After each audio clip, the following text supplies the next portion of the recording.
Part 12 के and में हमें पता चलता है कि जैसू के डैड ने जिमिन के डैड का एक्सीडेंट किया था। जैसू ये सुनकर हॉस्पिटल में कॉल करने लगता है और जैसू को मॉम भी उसके डैड को पुलिस स्टेशन जाने के लिए कहते हैं ताकि जियान के डैड की जान भी बच सके। अगर थोड़ा सा भी लेट हुआ तो उनके साथ कुछ भी हो सकता है। ये सोच कर जैसू हॉस्पिटल में कॉल करने लगता है, लेकिन उसके डैड उसे कॉल करने से रोक रहे थे। फिर उसकी मॉम उन्हें समझाते हैं कि जियान के डैड को बचाना ज्यादा जरूरी है, वरना और भी ज्यादा मुसीबत हो जाएगी। इसमें उसका डैड इतना ज्यादा पैनिक हो जाते हैं जो लड़खड़ाते हुए खिड़की से नीचे गिर जाते हैं और तभी से उनकी ये हालत हो गई है। और कोर्ट ने भी उनकी एक्सट्रीम मेडिकल कंडीशन की वजह से उन्हें बेल पर बाहर रखा है। इस इंसिडेंट के बाद उसकी मॉम भी बहुत ही ज्यादा दुखी रहने लगी थी और साथ ही उनके पास पैसों की भी कमी हो रही थी। इसी दुख की वजह से तो उसने खाना पीना भी बंद कर दिया था, इस वजह से उनकी तबीयत बिगड़ गई थी। इसलिए जैसे बहुत सारा काम करके उनके इलाज, उनके डैड के इलाज, जियान के फैमिली को पैसे देने के लिए बहुत ज्यादा मेहनत करता है। और यहीं पर उसकी मॉम की सर्जरी होने वाली थी, इसलिए उसने शंगयान के फैमिली से उधार लिया था, लेकिन वो उन पैसों से भी उनकी मॉम का जान नहीं बचा पाया था। इसलिए जैसू अपने डैड को सॉरी कहता है और उनके मॉम को भी याद करके उन्हें भी सॉरी कहता है। अगले दिन जैसू अपना काम खत्म करके रात को 8:30 बजे अपना घर पहुंचता है और शांची को कॉल करके सॉरी कहता है, क्योंकि इतने दिन काम में बिजी होने की वजह से वो उसे मिल नहीं पाया था। उसके बाद वो उसे अभी मिलने की बात करता है। ये सुनकर शांची भी बहुत ही ज्यादा खुश होती है और उसके फ्रेंड्स उसे तैयार करके नीचे भेज देते हैं। फिर दोनों साथ में डिनर करने के लिए आते हैं और जैसू से फिर से पिछले कुछ दिनों के लिए सॉरी कहता है। उसके बाद वो उसे पूछता है उसने इन दिनों पर क्या किया। शांची कहती है उसने इन दिनों अपने फ्रेंड्स के साथ घूमी, अपनी पढ़ाई कंप्लीट की और किसी के साथ डेट पर जाने के वेट कर रही थी। ये सुनकर जैसू कहता है क्या वो सच में इतने दिनों से उसके साथ डिनर करने के लिए वेट कर रही थी। शांची थोड़ा सा अपसेट दिख रही थी, इसलिए जैसू से पूछता है क्या वो उसकी वजह से अपसेट है। शांची कहती है कि वो ठीक है, लेकिन क्या उसके साथ सब कुछ ठीक चल रहा है, क्योंकि वो उसे अपसेट लग रहा है। जैसू कहता है ऐसा कुछ भी नहीं है, वो बिल्कुल ठीक है, वो उसके साथ डिनर कर रहा है इसलिए वो बहुत ही ज्यादा खुश है। सुनकर शांची उसके लिए स्माइल करने को कहती है और जैसू उसके लिए स्माइल करता है। उसके बाद वो जैसू के लिए एक बहुत ही बड़ा कॉटन कैंडी बनाती है। अभी जैसू कहता है कि वो समझ गया है, उसने उसके प्रपोजल को एक्सेप्ट कर लिया है। शांची कहती है उसने कब हाँ कहा। जैसू कहता है उसने उसके लिए कॉटन कैंडी बनाई, इसका मतलब तो यही होता है एक ऑर्डिनरी फ्रेंड के लिए कोई ऐसा नहीं करता है। उसके बाद वो कहता है उसने तो उसका दिया हुआ ब्रेसलेट भी पहना है। सुनकर शांची थोड़ा सा ब्लश करती है और अपनी इमोशंस को कंट्रोल करते हुए कहती है ये ऐसा नहीं चलेगा, अगर वो ऐसा ही करता रहेगा तो वो उसका दिल नहीं जीत पाएगा। उसके बाद जैसू पूछता है वो उसका दिल जीतने के लिए अब क्या करेगा। शांची कहती है अब क्या वो ये भी बताएगी। उसे इसके बारे में इंटरनेट से पता करना चाहिए या फिर किसी दोस्त को पूछना चाहिए कि एक लड़की को कैसे इम्प्रेस किया जाता है, वरना कॉल्स पर बातें करने से या फिर चैटिंग करने से उनके बीच ज्यादा कुछ नहीं होगा। उसके बाद जैसू कहता है उसे उसकी गलतियां समझ में आ गई, आज से और अभी से वो उसके लिए काफी ज्यादा सीरियस है, वो अपने पूरे जोश के साथ उसे इम्प्रेस करेगा। शांची कहती है कि ठीक है, अब देखती है वो क्या कर रहा है। इसके बाद जैसू से पूछता है कल क्या वो फ्री है। शांची कहती है नहीं, कल उसका शेयरिंग क्लास है। जैसू कहता है ठीक है, तब वो कल से उसके लिए मेहनत करेगा। ये कहकर वो थोड़ा सा आगे चला जाता है। फिर शांची कहती है कि वो उसकी बात सुन तो लेता, वो उसके लिए टाइम निकाल सकती है, लेकिन जैसू तो आगे चलता ही जाता है। अगले दिन शांची अपने क्लास में बैठी हुई होती है, अभी उसके सामने बैठी फ्रेंड आगे चली जाती है क्योंकि वहाँ पर जैसू आ गया था। जैसू को देखकर शांची हैरान होती है। उसके बाद जैसू उसके पास बैठता है तो शांची शॉकिंगली कहती है वो यहाँ पर क्या कर रहा है। जैसू कहता है उसने तो कहा ही था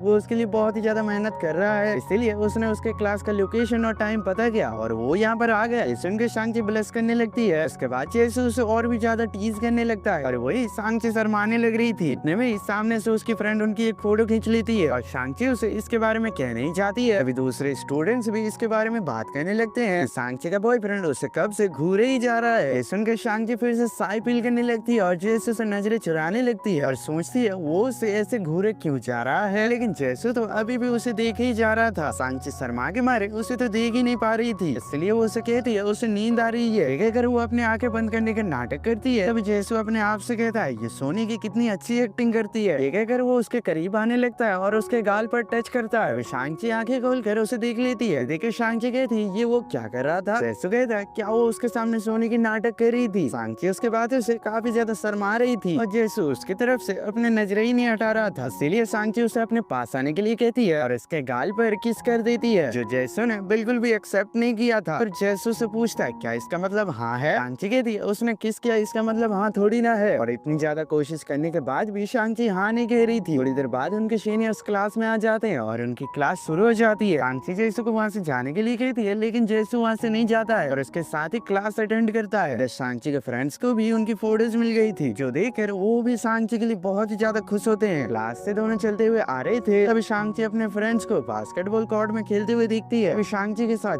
जेसु भी मैच देखने के लिए चला जाता है। मैच में शांची के दोस्त मीन का बॉयफ्रेंड मीन भी खेल रहा था। मैच के दौरान मीन के पैरों पर मोच आ जाती है, इसलिए उनके टीम को रिप्लेसमेंट की जरूरत थी, इसलिए वो जेसु को खेलने के लिए इनवाइट करते हैं। ये सुनकर शांची उससे पूछती है क्या उसे खेलना आता है। अभी जेसु खेलने के लिए मान जाता है और अकेले ही बास्केट पर बास्केट करता जाता है और ये देखकर शांची भी बहुत ही ज्यादा खुश हो जाती है और इसी तरह से वो मीन की टीम को भी जिता देता है, जिससे सभी लोग बहुत ही ज्यादा खुश होते हैं। उसके बाद सीन कट होता है और शांची और उसके दोस्त डिस्कस कर रहे होते हैं कि वो सभी समर वेकेशन में क्या करेंगे। मीन तो अपने बॉयफ्रेंड के साथ घूमने के लिए समर वेकेशन में भी यही रहने वाली थी और उसके बाकी दोस्त इंटर्नशिप करने का सोचते हैं। देखिए शांची भी इंटर्नशिप करने का फैसला करती है, जिससे उसे काम का एक्सपीरियंस भी मिल जाएगा, इसलिए वो शेंगयान को इस बार घर नहीं जाने का बताती है और शेंगयान समझ लेता है वो उसके बॉयफ्रेंड के साथ टाइम स्पेंड करने के लिए इस बार नहीं आना चाहती है, इसलिए वो उसे साफ वार्निंग दे देता है उसे इस बार वेकेशन पर घर आना ही होगा। अगर वो नहीं आती है तो वो खुद जाकर उसे खुद लेकर आएगा। आंटी उसे काफी समझाने की कोशिश करती है कि वो इस बार इंटर्नशिप करना चाहती है, लेकिन शेंगयान तो उसकी बात ही नहीं सुनना चाहता था। उसके बाद शेंगयान उसे उसके बॉयफ्रेंड के बारे में पूछता है। अभी शांची बताती है वो तो बस शेंगयान से बस कुछ ही दिन बड़ा है, वो उसके डैड के जितना भी बूढ़ा नहीं है, लेकिन शेंगयान कुछ भी सुनना नहीं चाहता था, इसलिए वो उसे कहता है उसे इस वेकेशन में घर आना ही होगा। अभी शांची सोच में पड़ जाती है अब वो क्या करेगी। और इसी के साथ हमारे ये पार्ट यहीं पर खत्म होता है। आप अगर अगले पार्ट के लिए एक्साइटेड हो, इंटरेस्टेड हो तो नीचे कमेंट कर देना।